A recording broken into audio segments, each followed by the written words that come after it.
On this week's podcast, Justin Kan, aka JK. I started building art, and we ended up building this large iceberg called Titanic. And lasting satisfaction has only ever come from doing things that intrinsically give me joy and the relationships I have with the people who I'm close to. The tech industry didn't rate us at all. They were like, they thought that it was a joke. If we took all numbers off everything, it would truly make even better art. That's like how I got my start in 20 years ago. Like, otherwise I would have quit.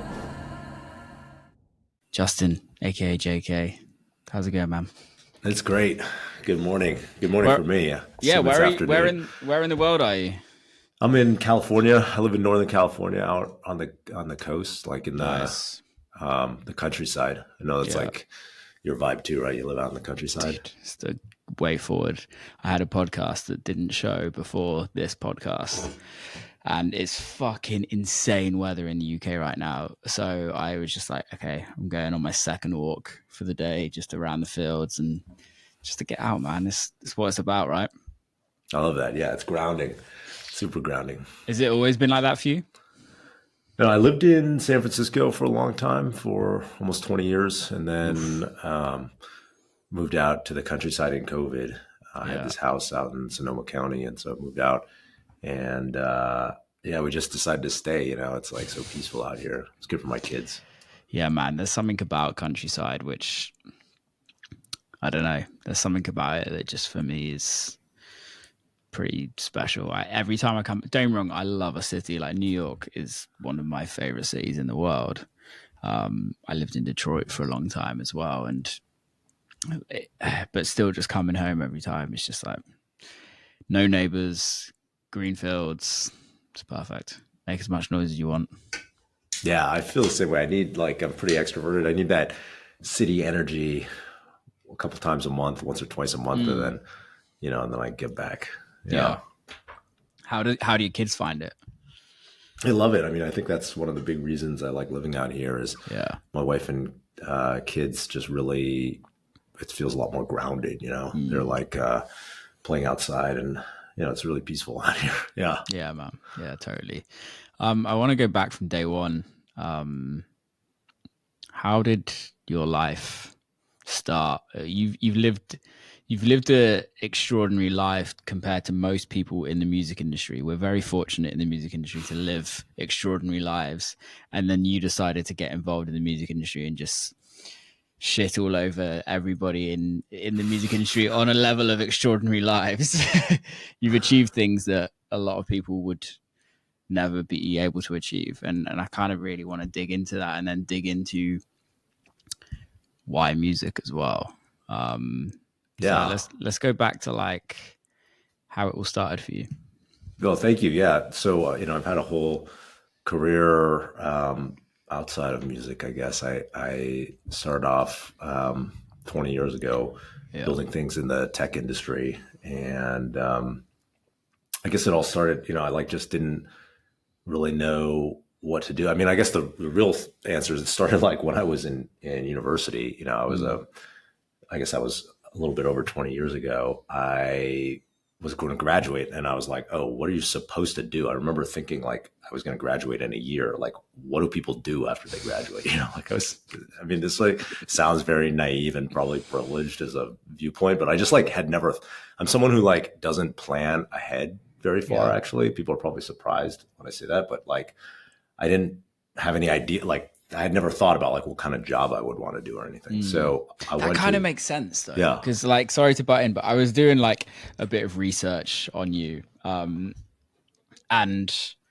it makes sense that you don't plan because you've done so much. I'm just like, how do you go from that to that to that? And then that? And I'm like, you can't focus on all those things at the same time. Yeah, that's right. I've always just followed my interest in whatever it is. And so 20 years ago, I was like, went to the career office. There was like a department that was like trying to help people find jobs. And I literally asked them, I'm like, what am I supposed to do when I graduate? And they I went to an Ivy League school and they were like, it's a really ambitious crowd, right? So they were like, well, a lot of people will become a consultant or a iBanker or a lawyer. And I was like, I don't I don't really know what any of those things are, but being a lawyer involved more school, and I knew about school, and I was pretty decent at school. So I was like, okay, I'll like try to become a lawyer. And I took the exam. It's called the LSAT in the US to become a lawyer, I remember. And I thought I was going to like crush it. I thought I would just walk in there and just destroy this exam. And I did pretty bad, actually. And then that like completely eliminated my idea of being a lawyer. And so it's my senior year. And then at the same time, a friend of mine came to me, like right around the same time I was taking the exam. He came to me and he was like, hey, we should start a company because we have all these, we have basically this nothing to do. We have all this opportunity, the free time, and there's all these smart people around. So maybe we should start a company. It's just like kind of random idea. And I was like, yeah, that sounds cool. What kind of company would we start? Because, I didn't I had no ideas or anything. So we just started brainstorming.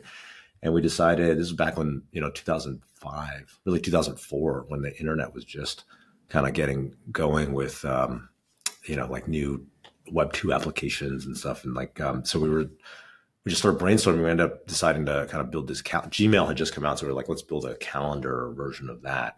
And that's kind of like how I started building things in tech. And then the lucky thing was I applied to this. A friend of mine had sent me this new program called Y Combinator that had come out that was trying to fund people starting companies. And they were like, hey, if you have a company, you will fund it. And so we were like, oh, we have a company. It was like the two of us and no customers and no product, but we're trying to start one. So we applied to this thing. And then we got into this program, very nascent program. They funded 8 companies over that summer. And the founders in this turned out to go on to do really incredible things. Like some of the guys, one of the guys was the founder of OpenAI eventually, 20 years later. Another 2 of them were the founders of Reddit. And so we kind of got into this thing right in like the beginning of the internet. And that's how I started off my career in tech. So it was kind of like totally random. Super random. Because did you come from like a computer background, or was it purely like what the internet's born, let's just fucking go? My partner did, my co-founder, he was like in computer science classes at university. And so I was like, hey, you need to teach me how to build this software so we can like have this company. He was like a childhood friend of mine who also went to the same college. So he was like, but what I didn't know is like, what you learn in university, it's like had nothing applied to the real world. So he barely knew anything and I like knew nothing. And together we thought, oh, we could figure this out. So that company didn't work out, long story short, that company didn't work out, but that gave us that initial, knowledge and impetus and momentum to like start companies. And then the company after that, a year later, that company was basically failed. And we were trying to figure out we had raised a small amount of money for it. We're trying to figure out what to do. So we YOLO sold it on eBay. We just like listed on eBay. We ended up selling it on eBay for like couple $100,000, which to us, we're like 1 year out of college. That was a lot. Wait, you sold the company on eBay? Yeah, I just had I was like how do you even sell a company on eBay? You just list it. So what, it's kind of funny because what happened was I started this we had actually almost sold it to Yahoo, which was like a real internet company at the time. And they were going to give us $1 million, which at the time, I'm like 22 years old. I was like, that is crazy. That's a lot. Yeah. And so but then they ghosted me. Like we were negotiating the deal with like the business guy there on like the team that did what they call it, communications with the email and stuff. And then he was like, okay, I wanted like 2 million, which sounds crazy, but like it was for me and my partner. So it was like $1 million each. Each makes sense. And then he just immediately came on the phone. We're negotiating. I'm 22 years old. I don't know anything. Like he saw on the phone, this is like a real business guy. He's like, when I said 2 million, he immediately was like 1 mil. And then I just said, yes, like there was no hesitation. I was like, yes. And then he was like, okay, I'm going to write up the paperwork and I'm going to get back to you. And then he just straight ghosted me. Years later, I found out the story of what happened. We can go into that if you want, but like, what happened? Tell me about it. So Yahoo was interested in buying our software because Google had come out with Gmail and was building this suite of like, the suite that everybody uses today. Yeah. And so Yahoo was like, had been the dominant player, but then they were like all of a sudden behind. So they were looking for pieces to put in a calendar was one of them. We had built this, kind of like modern looking calendar. It looked really much like Google Calendar, but like right before Google Calendar came out. Yeah. And so they were interested. I still hate Google Calendar. Well, then you would have hated our product because it was like Google, it was like Google Calendar, but it was worse in every way, So okay. So he was like, but it was way better than what existed before. Of course, internet, like pre Google Calendar, yeah, like there because, wasn't anything. Well, there was Yahoo Calendar, but for Yahoo Calendar, it's crazy. You had to like every time you wanted to make a new appointment or something, you had to go to a different webpage. Like it would be, it was like 30 seconds between I'd be like, okay, I want to make one appointment. Then it's like you fill out all the form and then press submit, and then it's like loading. Yeah. And so we made it like kind of a modern, fast application. And this is now I feel like an old guy saying this. Was 20 years ago. It was like pretty novel at the time, and now it's just like whatever, table stakes. Yeah. So they wanted to modernize their suite of products to compete with Google, but then it turns out it was political inside with the organization where they were like, the guy who was in charge of this whole group in Yahoo had basically hired his friend to run the calendar already. Okay. So then he didn't want to put it in, put these 22-year-old guys who like didn't know anything on it, Yeah. So then the business guy was like embarrassed to call me back and be like, oh, sorry. So he just straight ghosted me. That's amazing. So then like 6 months later, we were like, oh man, that was like our shot, we're kind of sad. So they decide we just decided YOLO, sell it on eBay out of desperation. Basically, we're running out of money. We're depressed. It hasn't really gone anywhere. So we just list the website on eBay. And I remember it was going, we got one bid. We wanted to get, I think the reserve bid was $50,000 because that's how much money we had raised from other people. And we want to be able to pay everybody them back. Yeah. So $50,000 to me still seems like a lot. So I was like, okay, I was like hoping we'd get one bid, and then we got a bid on it. And I was like, oh shit, that's amazing. And then I remember the morning of the auction, like it was like literally expiring on like a Saturday morning. And I'm in New York, visiting some friends of mine. And, my old friends all my mates are like 23 years old. Right. So like they have this really shitty apartment. It's 80 degrees in New York. I was in my underwear because it's so hot in their apartment. Yeah. At their computer, like their desktop computer, this is 20 years ago, and I'm pressing refresh F5 on our eBay auction page. Yeah. And then it went up to like $80,000. I'm like, oh shit. And $80,000, like me and my partner, we make a little bit of money, so it was like, that's cool. And then I refresh again, it's like $100,000. I'm like, oh wow. And then I kept refreshing it like for 30 minutes. It just went up like 113, 150, 185, and then like it ended at $258,100, which is like a number that's burned into my mind forever. And that meant that like me and my partner each got, we got paid like 100 G's, let's say something like that. And so I was like, this entrepreneurship thing isn't that bad after all. This is like pretty easy. Just put it on eBay. Exactly. I was like, this is pretty good. So that's like how I got my start in, 20 years ago. Like, otherwise I would have quit probably. I was like thinking about going back home and like living with my parents and, getting a job. But after we sold the company on eBay, I was like, oh, this is like, it could, this is non-traditional, but like I made something. So, we could keep doing this. Yeah. And, after that, that's what led to the creation of Justin TV, which is a company that eventually became Twitch. Yeah.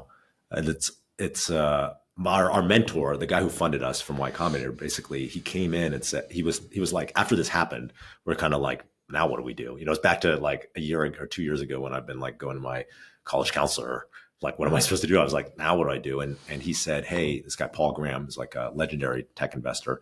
Okay. He said, why don't you guys start another company? And we're kind of like, after that, you would fund us to start another company. That was like not, the expected path. And so we went into his house. I remember one afternoon in Boston, and we were like, he was like, what ideas do you have for a company? And we pitched this idea that he absolutely hated, which was kind of like a page layout for your online content, so you can print a coffee table book out of your like online blogs and stuff. Yeah. He's like, I got, he wrote online. He was like, I would never use that. Like, what else do you have? And we didn't come with like really any backup ideas. Yeah. So I just pulled this idea out of my ass that I had like pitched, I've been like talking about, which was like, what if I just made a 24/7 live stream of my video to the internet, that was just like live all the time. And this is like before Twitter was out or Instagram. This is before social media. So Yeah. he was kind of like, oh, Was wait, YouTube around then? YouTube had been around and sold. Yeah. So YouTube existed. Yeah. And we had this idea of making like almost like a reality TV show out of normal people's lives. Yeah. And I think my core instinct was really right, which was that people are really interested in other people, which is kind of how you find social media today. Yeah. But nothing like that existed at the time. And we had this more like 24/7, always live idea around it, which turned out that was like not right for a bunch of different reasons. But so he was like, oh, that's interesting. Tell me more. And I'm pitching him this idea of like, there'd be different people, like you'd have to follow like a model in New York or like an entrepreneur or like, someone who is an actor or something like that, different people, and you'd follow their lives and see glimpses into their lives. And that was like a new kind of content. And I remember his investing partner was there, this guy who's a famous professor at MIT. His name's Robert Morris. And Robert was like, Justin, I'll fund that just to see you make a fool of yourself. Because I was telling him, I'm going to put this camera on my head and like stream 24/7. And so we walked out of there with a check for 50 grand to start another business, which was this live streaming company. And that's the company that eventually turned into Twitch. How does that go from Justin TV to Twitch though? Like that's a jump. It totally is. So, our core idea was like, let's make a live stream of my life as a start, and then we'll like add other people onto it. Yeah. And so we had to build all this technology to make it work. So there was no like internet streaming infrastructure. So we ended up doing a ton of research, and like my background wasn't really engineering, but by that time I had learned a lot. Yeah. My partners was. So we built this site to enable me to stream. And then we launched it. This was 6 months after maybe we raised the money. We launched it, and tons of people come because it's super novel, and there's like on the Today Show and MTV and all these, legacy medias that no longer anybody cares about. But like at the time it was super big, and people were like, why are you doing this? All these like old newscasters. I remember Ann Curry was like, what do your parents think? And I was like, it's novel, whatever. And so I got all this attention. People came, but then they'd come and I'd be like sleeping or just like on the computer or doing some like normal shit. And they'd be like, this show fucking sucks. So luckily, our show kind of bombed, but luckily people were asking, how are you doing this? How can I stream something on the internet? Because there was no YouTube Live or Instagram Live or anything like that. No one was like going live. So the light bulb kind of went off of, hey, we could create a platform for anyone to stream live video. Yeah. And then we did that. And we kept the same name, which was Justin TV, which was, originally named after me.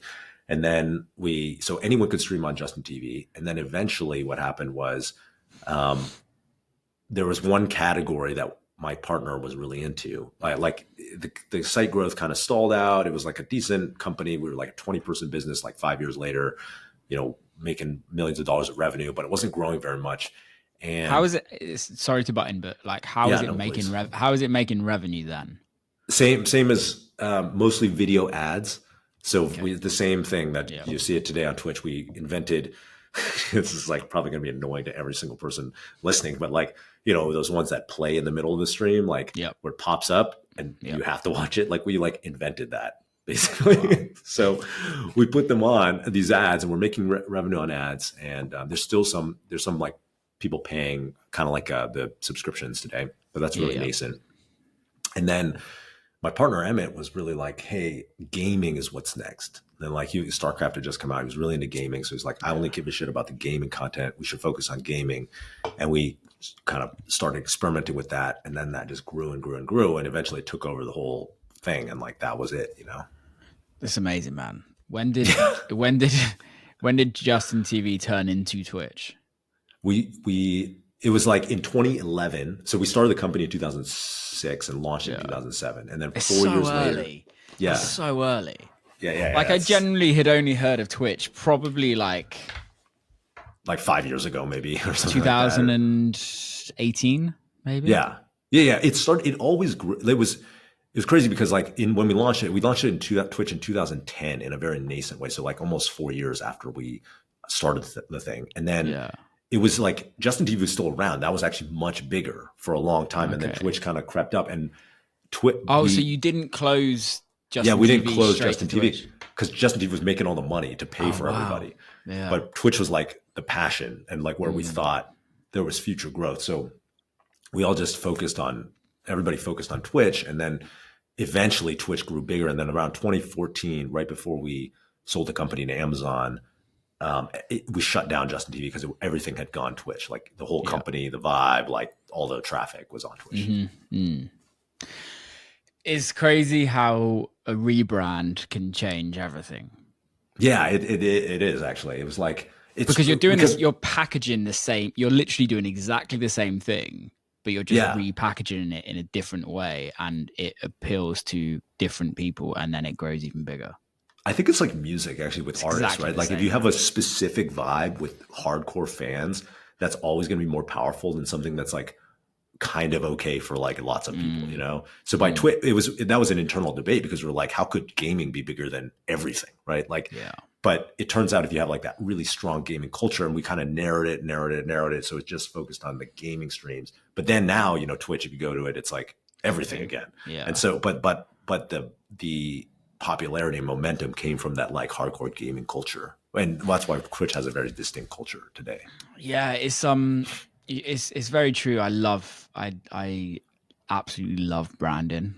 It's something that I think like if I wasn't in music, I'd probably start a branding agency or something like that, just because I love how you package certain things. And how you could be literally doing exactly the same thing and it feel completely different, and it have a completely different audience. And it's interesting in music, like especially now, like you're seeing resurgence of different sounds, and then you just see it how that artist has like just repackaged that sound in a slight different way, but it just attracts a whole new country. Just would never have listened. Like the thing that come to mind now is like UK garage. Like it's with like Sammy Vergie, even with like Zulan, like what she's doing at the moment, like these artists that you would never have thought can kind of flip a genre to a bigger audience than London, pretty much, or like a very small scene in the UK.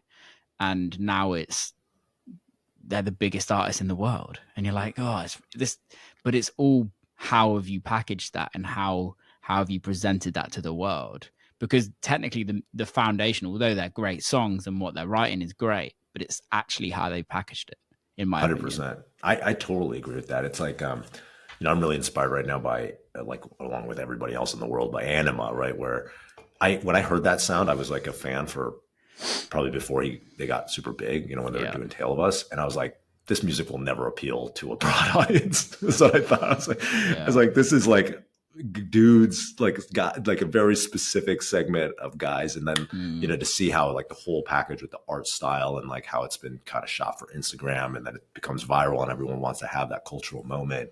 And now he's like selling out, dates and dates of the Sphere. It's like that. It's crazy. Yeah. Cause you're right. Because no disrespect to him, like he's changed the industry, but musically it's not groundbreaking. And like I'd say that to him, if you know what I mean. In my opinion, the music isn't like, oh my god, I've not heard this before, in the sense of when it first came out, but now because it's so big, everyone's doing it. I'm like, guys, come on, like let's push the music forward slightly. However, on a branding sense, you know exactly what you're fucking gonna get.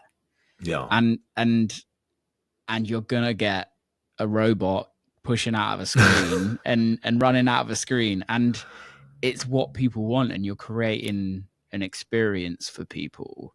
And it's like drinking a Diet Coke, right? It's like you know exactly what you're gonna get, and I think there's a level of what we need to do that in this world to create a product that is sellable.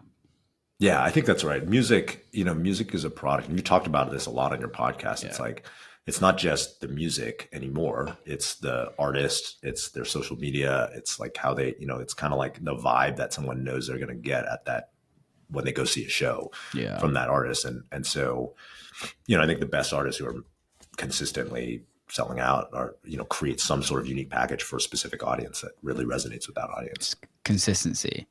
Yeah. I want to go back to when Twitch sells to Amazon, which I didn't even know that Amazon owns it. Yeah, they bought it in 2014, so over 10 years ago. Damn, that's crazy. What's that phone call like, the initial? Is that even a phone call? It was great. I mean, it was crazy. I made a whole YouTube video about this because it was. Yeah, I was on your YouTube earlier, but I haven't actually watched that specific one. Well, I'm happy to tell you, it was crazy because what happened was we went through this process where we were trying to sell the company for 6 months. We're like, why? I remember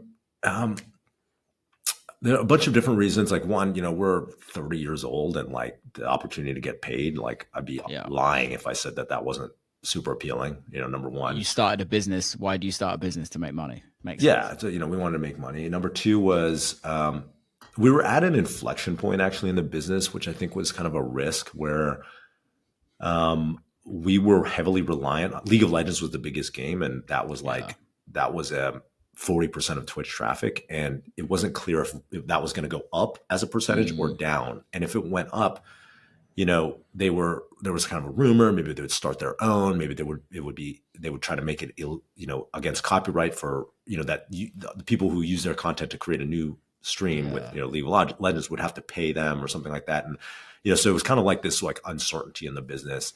So those were probably two factors. And number three was maybe like the tech industry didn't rate us at all. They were like, they thought that it was a joke, right? Like when we would go and pitch to raise money, like my friend started Pinterest, right? And I remember he had like the same number of unique monthly visitors as us, like the same order of magnitude, but like his valuation was like 30 times Twitch, because when we would like go and talk about Twitch, like these guys, the guys who write the checks in Silicon Valley, they're like, now I have old guys who are like don't out of touch, right? So they just were like, this isn't a thing. What is this? I remember someone wouldn't lead us. We were trying to rent an office and they thought we were like a fake company. So they like refused to like consider leasing us their office. I'm like, we have money in the bank. Like to take, come on. It's so funny because, sorry to butt in, but like attention nowadays is worth so much money. Yeah. And back then when Twitch was Twitch at the beginning, you had the most amount of attention because like you were capturing people's attention for long periods of time, which if you think about it nowadays is worth more than anything. Yeah. And that's true. I think didn't think the world's caught up, right? The world has caught up to being like, oh, this is like, that's actually a super valuable company. But at the time they were just like, people did not think it was. So it was really hard for us to raise money to fund the business. And it was pretty expensive because there's all this streaming infrastructure costs and stuff like that. So those were probably the three reasons. So we went to sell the company. And at first it was actually to Google.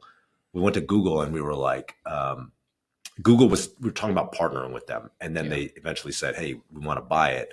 And they started off at like $150 million, which sounds like a lot, that was a decent amount, but we were like, nah, I don't know. And they kept coming back to us and saying like a bigger number. Like it would be like next week, 225, like literally every week. They were the worst negotiators. They just come back 225 and then like 350. And then it just went all the way up to like almost $1 billion, like 850 million plus $150 million in retention. And then we're like, yes. Thank you very much. Thank you. Yeah. Google gods. I remember getting the call from my partner and I like literally fell down on my knees. I'm like on my knees laughing out loud, like, holy shit, that is, it's mind blowing. And we ended up, what happened was like we signed the deal, but like there's a closing period that happens where you like go from like a term sheet, to like papering the docs, right? Like to writing up, kind of like anything. Like if you probably same thing, if you get a label deal or something, you have to like, there's like the major terms and then your lawyers take it to like the real, like fleshed out docs. Yeah. So it's just not $850 million. So we were like, we couldn't agree when it came down to papering it. Like we thought that the FTC, the government would like maybe not allow this merger because they were like, makes sense. All 98% of user generated video, and we were like 1%, and then everyone else is like 0.1%. Yeah. And so we couldn't agree on those terms, so they ended up, we both walked away from the deal, and then we got another one from Yahoo that was even bigger, but then they changed their mind at the last moment, so that was like a 2-week romance, and then finally Amazon came in and they made us an offer, and we ended up closing with them.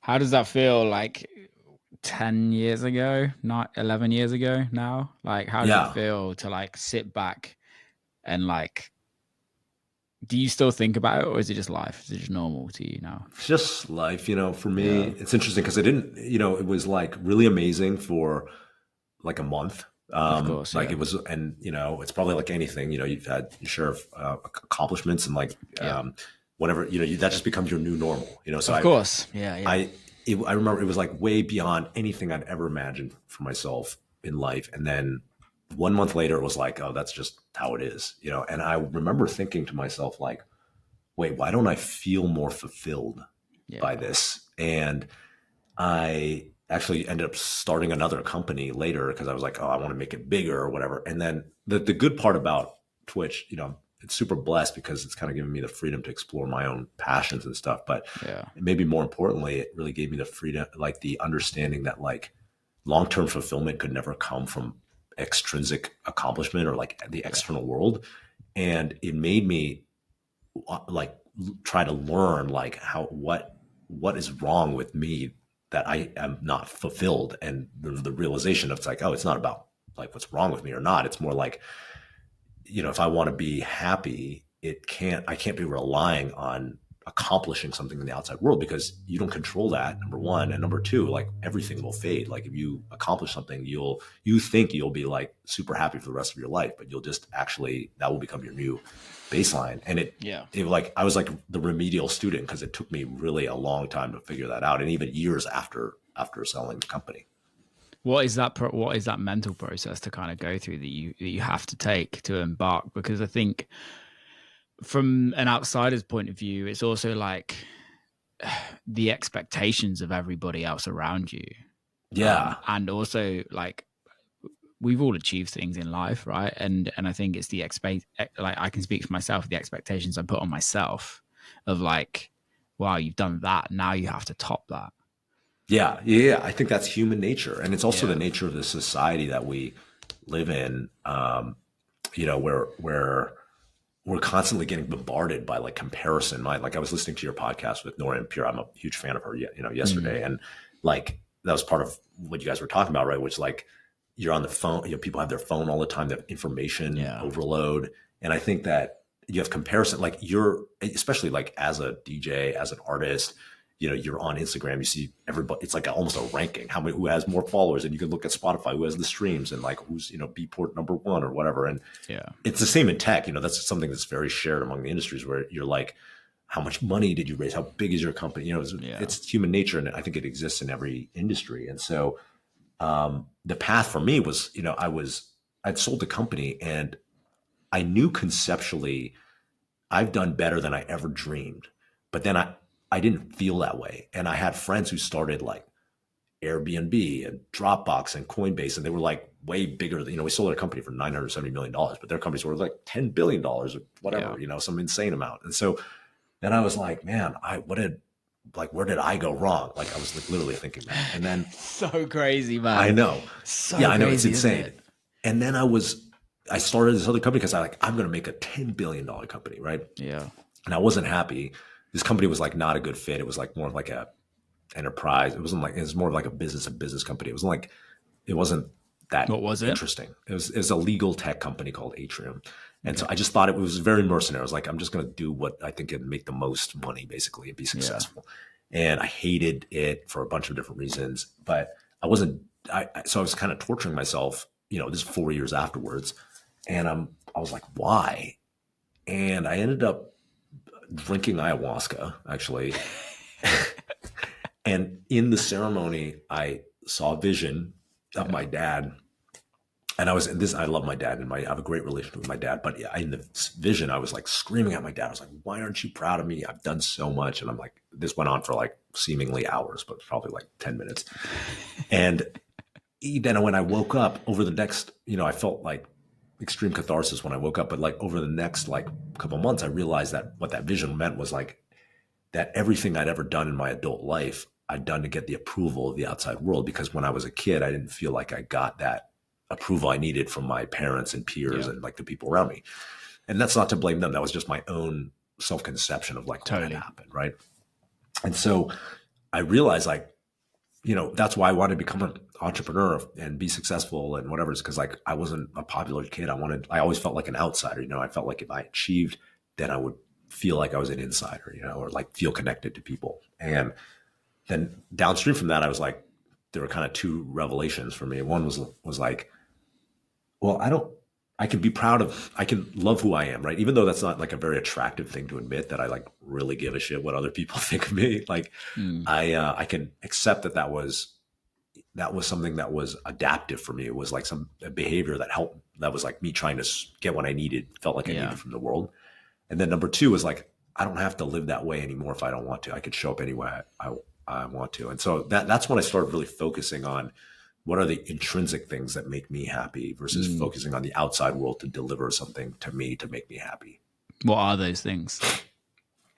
It kind of brings me to probably a lot of, things like music, but like just, I love to connect around new ideas. Obviously, I love new industries and learning and following my curiosity. I love mentoring other people and, kind of helping other people. And I love the creativity and the creative process and art. And, so I tried to like lean into a lot more of those things in my life and then do them not for the extrinsic reason of accomplishing something, but for the intrinsic reason of like, just, because I like to do it and I want to like see what happens. And because I have, I have love to do it, Yeah. And so like in music, for example, I can tell you how I got into DJing and all of this, but like when I think about music, I think about it. The old Justin would have been like, oh, I want to accomplish something. I want to play in front of some big crowds or like have a single that does whatever, but for me now, I'm like, oh, I just want to treat it like my hobby. And like, I want to do things I love to do because I love to do them. Like if I work on a song, I want to work on one that I think is fun, and like cool and like that I like. And then if I play a show, I want to like have a good time myself. Like I don't want to do it because I want to impress upon the outside world something or expect the outside world to deliver me something. It's really special because it's really strange because I think at the crux of it, that's why we start everything we do to a certain, and I can't talk for everybody, right? Like, but I know some people start one thing just to make money, right? And I fully respect that. But I think when it comes to actually creating something, it always comes from like a generative place. This is what I really love to do. And I talk about it with my mates in music. It's like, take away social media, take away every single show, take away every accomplishment, take away every release. If there wasn't any financial gain, if there wasn't anything like that, if you had a normal job, normal 9 to 5, at the end of every day, you'd still come in here and make some music. Yeah. Or you'd still paint a picture if your passion was painting a picture, or starting like a tech company, like a business or something like that. If coding was your passion or something, you'd still just do it. And I think it's really interesting that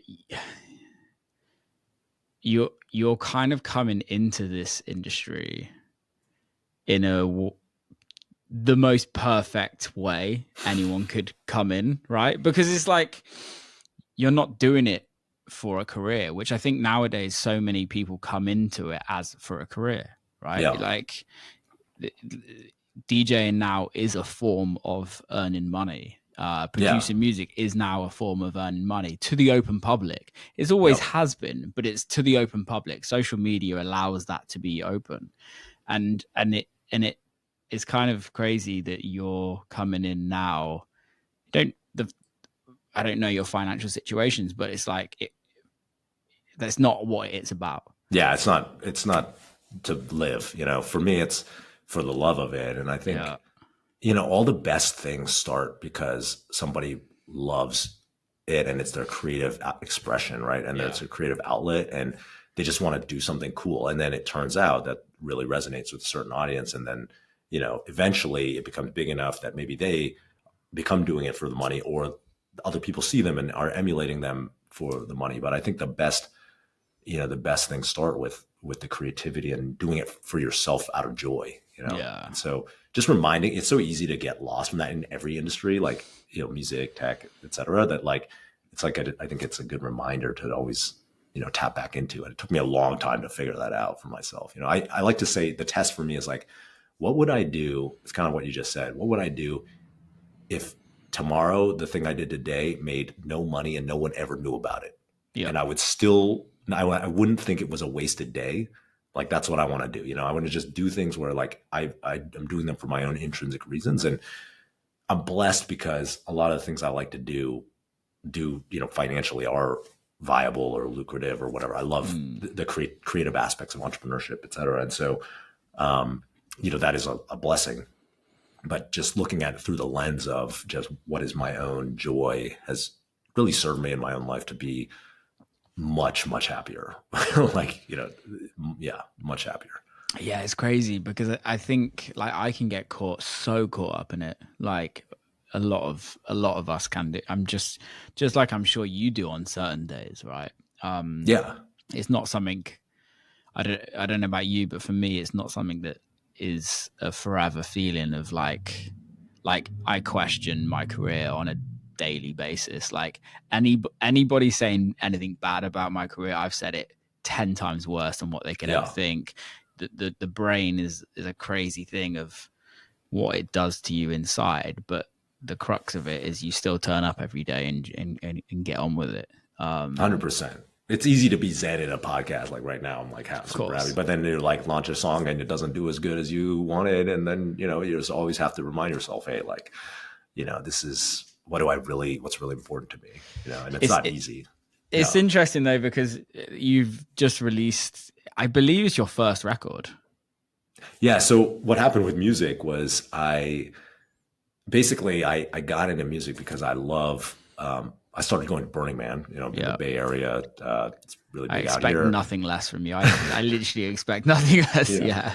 So in 2011, I went to Burning Man for the first time, and it really opened my eyes to art and music. I was like, holy shit, this is incredible. Like, and so started making Burning Man art, and I ended up making like bigger and bigger Burning Man art. And in 2021, we decided to build like a giant iceberg art car, kind of like a Mayan warrior or robot art. But I don't know if you know much about Burning Man, but it's like, I've never been. I got asked to go coming out of COVID, and I didn't want to spend the money to go. Yeah, and I get it. I'm not into.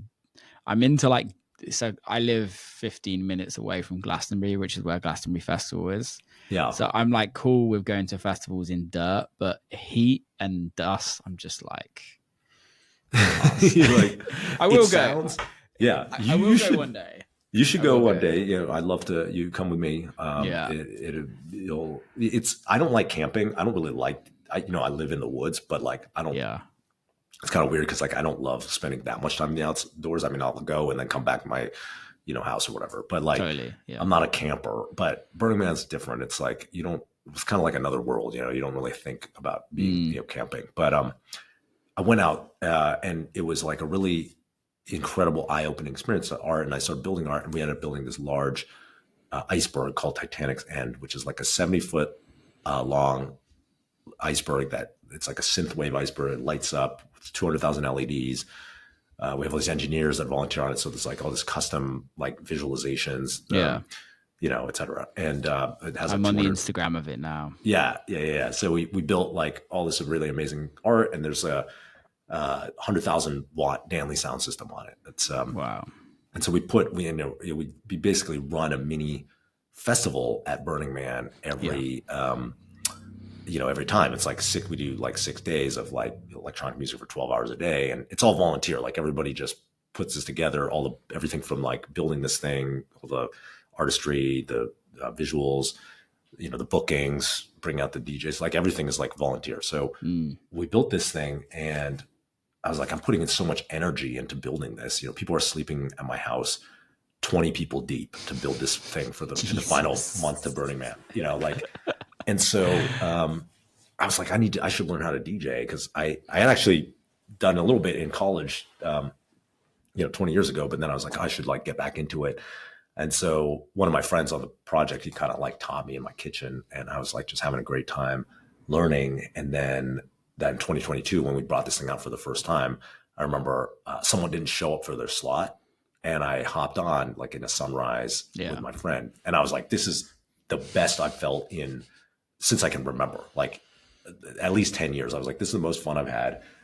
I need to figure out how I can do more. And so, that kind of is what got me into it, It's amazing, man. We're so lucky. Like what we do is so fucking good.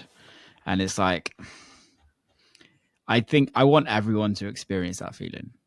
Yeah, for sure. And I think also in the early days, having the naivety of doing something that makes you so happy, when you don't think about the industry, when you don't think about the business, when you don't think about anything else, you're literally just playing music and people are listening and dancing. There's just no greater feeling. Yeah, 100%. I was like, it's sharing music and doing something that you love. I love this storytelling aspect of DJing and bringing people through a musical arc. And I think I love like listening to music. Like that's, I just listen to music all day. So like for me, that sharing that is like really an incredible feeling. And then I remember a couple of weeks after that first really big time that I DJ'd out at Burning Man, I was at Sound nightclub in LA. And I remember I met somebody who had seen our art car, and he was like, I was so awesome. Such a beautiful piece of art. And I loved like this Friday morning sunrise. Whoever was doing that was like that set was like incredible. And that was the time that I just randomly hopped on, and I was like, oh wow, that's amazing. He like thought it was actually good. Yeah. And then that coupled with like a couple of weeks after that, I was in Las Vegas for like with a bunch of friends. And I remember we were at like XS, and a very famous, I won't say who, because I don't want to put anyone on blast, but like this very famous DJ was on, and he made like a bunch of mistakes. It was like, just like beat matching mistakes. I think it was like maybe a little fucked up. And I was like looking at him like, what? And then looking at the crowd, I was like, everybody didn't care at all. They were just like having a great time. And I was like, I could do this. I was like, I could do this more, And so that kind of kicked me off on like trying to like do more, I love that. That's literally one of the reasons why I don't go to parties is because I spend my night judging the DJ and the music that's getting played. It's bad. It's really bad. And then from DJing, how does the production side of things come into it? Yeah, so I pretty quickly was like, okay, like no one's ever going to want to book me as a DJ for any actual event unless I have some music, figure out some like music and I hone in. It's kind of like what we talked about. You have to have like a package, right? A brand and so I was like, okay, I put in my 10,000 hours like as an entrepreneur or like programming or whatever, but like I need am I going to be able to put in 10,000 hours into like Ableton or like Pro Tools or something like that, right? So I'm like, I need a partner with that. What I'm really good at is like building teams. Like it's kind of like what you do as an entrepreneur, Yeah. And so I was like, I should find a partner where they're a producer and I'm the DJ, and we like partner up and they teach me how to make music and we like kind of play out together. Cause I also like DJing as a duo actually, or like back to back with someone more, because to me it's that I'm more extroverted and like feeding off the energy of someone else and like seeing what their music they're interested in and like kind of trying to find something that like matches that and takes it, coordinating on a journey, shared journey to bring someone on or the audience on is very I love that part. So I was looking for a partner, and one of the, friend of a friend, my friend's roommate, it turns out was like a sign producer at Atlantic. And so we just started hanging out, and he was like teaching me how to make music. And I was, it turns out he didn't know how to DJ actually, which I was like, that's the way simpler skill set. I was like, and so I sat, I taught him like how to DJ and like kind of the basics of DJing, principles of it. And then we ended up like making some music together, kind of formed this group together. And he went on to he was at my house, and like we started creating, we were creating tracks. Really, he was doing 99% of everything. Yeah. And his name's Strive. And he ended up making this track at my house. That was, became the song called Move that they launched with Adam Port. And so after that, our kind of little collective had some momentum, and we ended up forming a music label around Titanic's End, the art car, and like a record label. And we're just starting to release some tracks now. And so then that brings me to like this track that, worked on, called In Your Eyes with my other friend who sings on it, his name's Major, and just put that out. Yeah. Major's done some pretty big stuff as well, right? Yeah, he's amazing. He's done songs with like Bieber, and he's a really incredible artist. Those best artists when you like walk in the studio, and then you just we played like a few loops, and he's like, that one, let's build that out. And then he's like, he just like wrote, sang a few things, like we're like, oh, that's pretty cool. And he like smoked a blunt, wrote some lyrics, and I went in the booth, recorded it 3 times. Done. Done. Yeah, exactly. Oh man, I love it. How does it feel releasing your first record? It's fun. I try to stay into the mindset of like, for me, it's like I think tech is kind of like it like this in a little bit where I don't have as much of the artist's mind as like, that artist mindset of like, it has to be perfect. I think the best artists are like, it must be perfect. Like, Strive is like, he's like a perfectionist. It really, he'll do like 10 versions of something. He's like, I have this philosophy that's probably more like, you got to have shots on goal, and, you just got to like put out stuff, and you have the shots on goal, and you got to like see what you'll never know what resonates. It's the same in entrepreneurship, like, especially with consumer apps, like you might have the best vision in the world, but like you roll it, release it, it resonates with the audience, maybe not, you don't know. So the only way that you can be successful, like systematically, is by doing things, having more and more shots on goal, and having that like iterations cycle. So for me, it's just like I have a ton of ideas I've worked on, and I'm like, just gotta just push them out there and see what happens. And yeah, I really agree. It's actually interesting you said that, because I've got a family friend who's quite successful in business as well. And when I was young, when I was 17, 18, I kind of went to him as like a bit of a mentor, and kind of helped me kind of get through the mud of starting out as a artist, although I'd been doing it for years. But he kind of came in with that mindset, and it's like, okay, you've released one record this year. Well, you've given yourself one chance, right? Yeah. How about if you release 10 times? You've given yourself 10 chances. And then if you release 20 times, well, you've got 20 chances for something to do well. And I think there is that saying, you throw shit at the wall and see what sticks. And there is a level of that in this world, in this game that we're all trying to play, not even just music, but you've got to fucking try something. And if you're not trying, and if you're not putting stuff out, then you're not. I was talking to a friend today, I won't mention his name, but he's in the process, he's extremely talented, like engineer. And he does a lot of teaching people. And I was like, dude, just build like a course. Like, people really will buy into this course, and you'll be able to make a really good living, and you'll be able to be doing what you absolutely love. Like, you don't want to be the touring artist anymore, blah, blah, blah. And I had that conversation with him in January, and it's May, and he's still like tweaking little bits. And I was just like, dude, like your people aren't buying into you as a video creator. They're buying into you as of your skill. Yep. Like, they will understand that your videos aren't going to be perfect, but what the value that you're giving them in the video is what they are paying for and what they want to Yeah. hear. So you have to try. You have to put it out. Like, and the perfection thing is, we've all got a lot of friends that are perfectionists, and I think that's the one thing that I think actually stops so much great music from being released. Yeah. And you know, it's like for your friend, he can always change the videos after he releases it, right? Because like when you release something, you know, it's not like the whole world is going to see it day one. No. You're going to have to market it. You're going to have to build a reputation. You're going to have to get it out there, figure out how, you know, how to get it to the right people who are curious about and want to learn about, you know, engineering.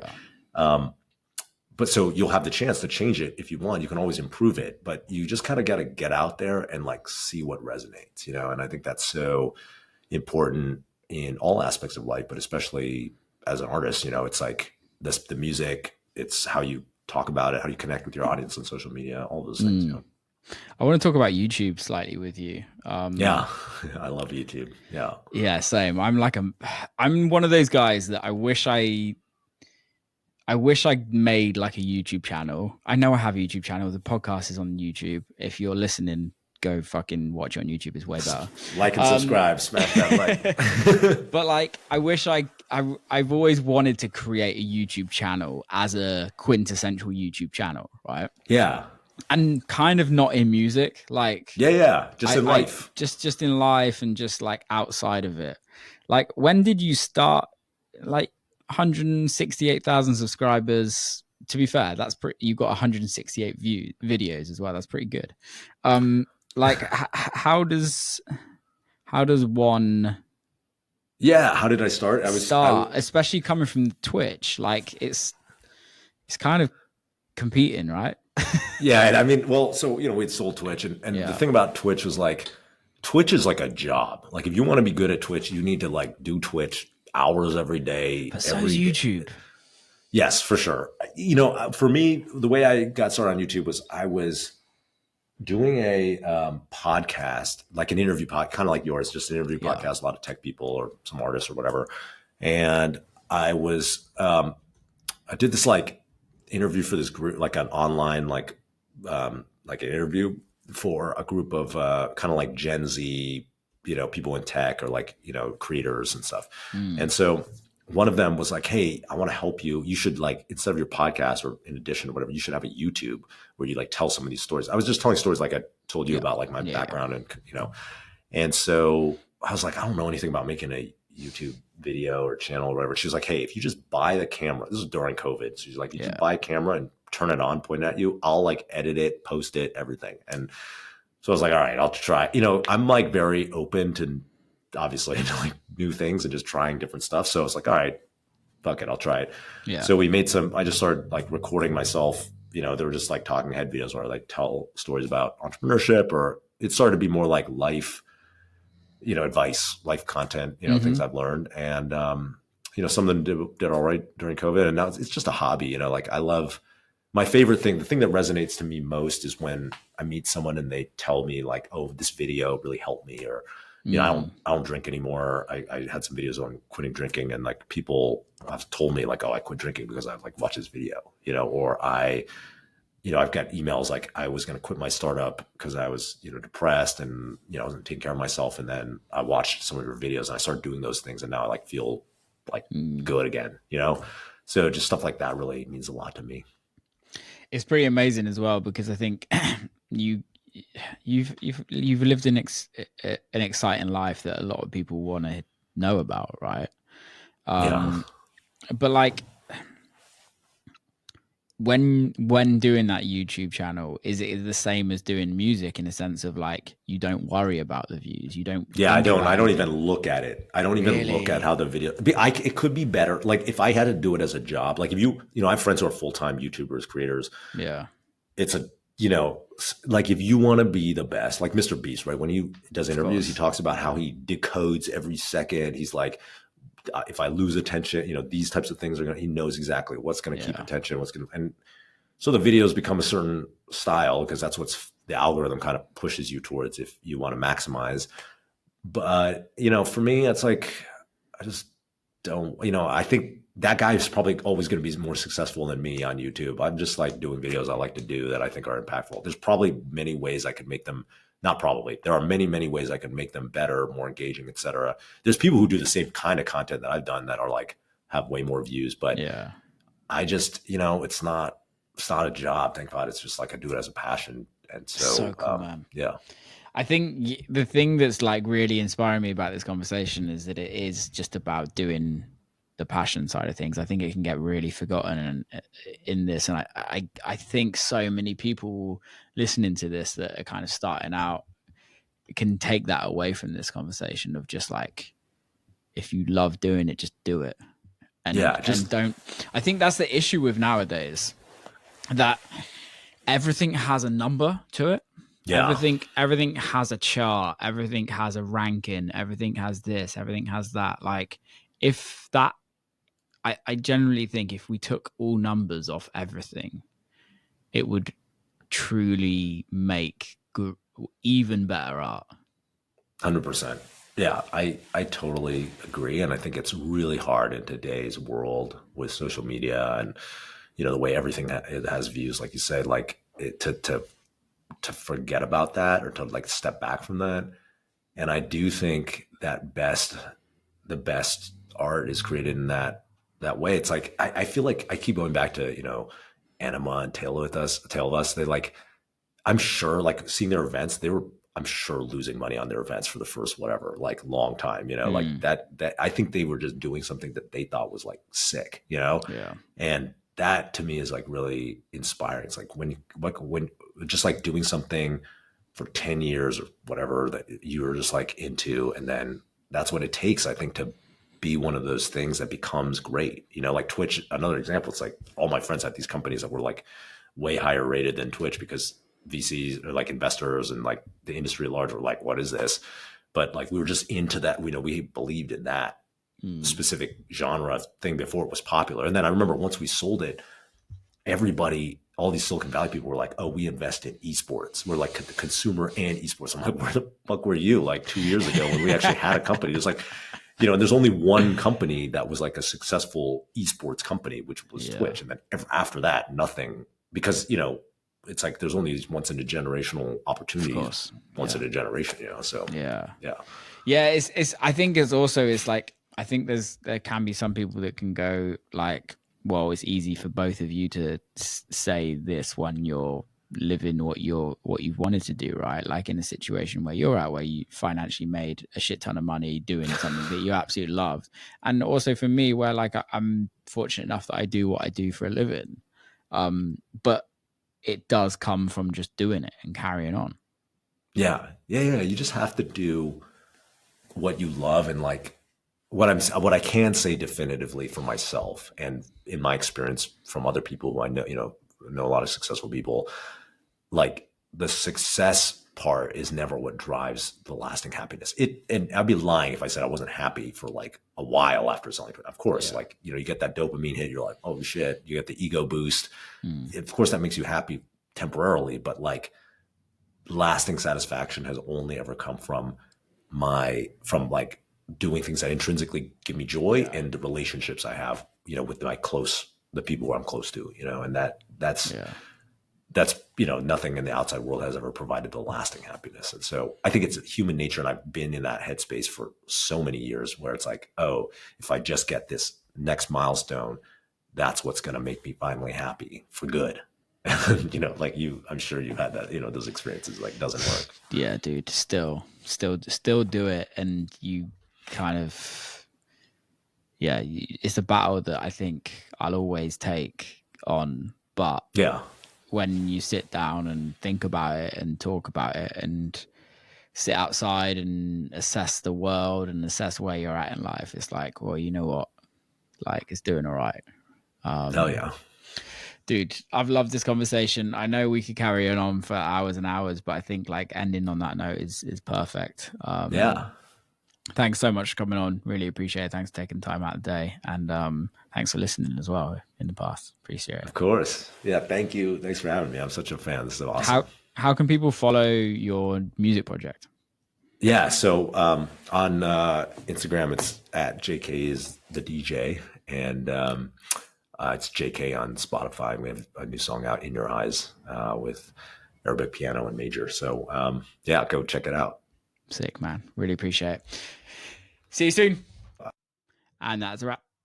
Thanks for Justin for coming on. Really enjoyed it. Hope you all enjoyed that one. Very insightful.